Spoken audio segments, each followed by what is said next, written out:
ഇത്തവണത്തെ മകരച്ചൊവ്വ മഹോത്സവം അതിഗംഭീരമാകട്ടെ. മകരച്ചൊവ്വ മഹോത്സവത്തിനോടനുബന്ധിച്ച് നേരത്തെ ജയപ്രകാശ് ചേട്ടൻ സൂചിപ്പിച്ചതുപോലെ 2 ഘട്ടങ്ങളിലായി.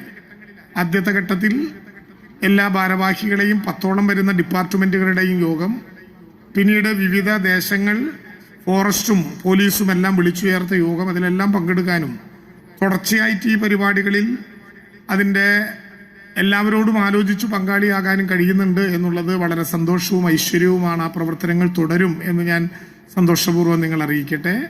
നമ്മുടെ എല്ലാ ഉത്സവങ്ങളും കൊടുങ്ങല്ലൂർക്കാവ് ഭഗവതി ക്ഷേത്രത്തിലെ മകരച്ചൊവ്വ മഹോത്സവം പോലെ ജാതിമത രാഷ്ട്രീയ വർണ്ണവർഗ ലിംഗവ്യത്യാസമില്ലാതെ മതേതരത്വത്തിൻ്റെ ഏറ്റവും പ്രധാനപ്പെട്ട സ്ഫുലിംഗങ്ങളായി മാറുകയാണ് ഈ നാട്ടിലെ പൊതുസമൂഹത്തിൻ്റെ മുമ്പിൽ അവതരിപ്പിക്കാനുള്ള ഏറ്റവും പ്രധാനപ്പെട്ട കാര്യം.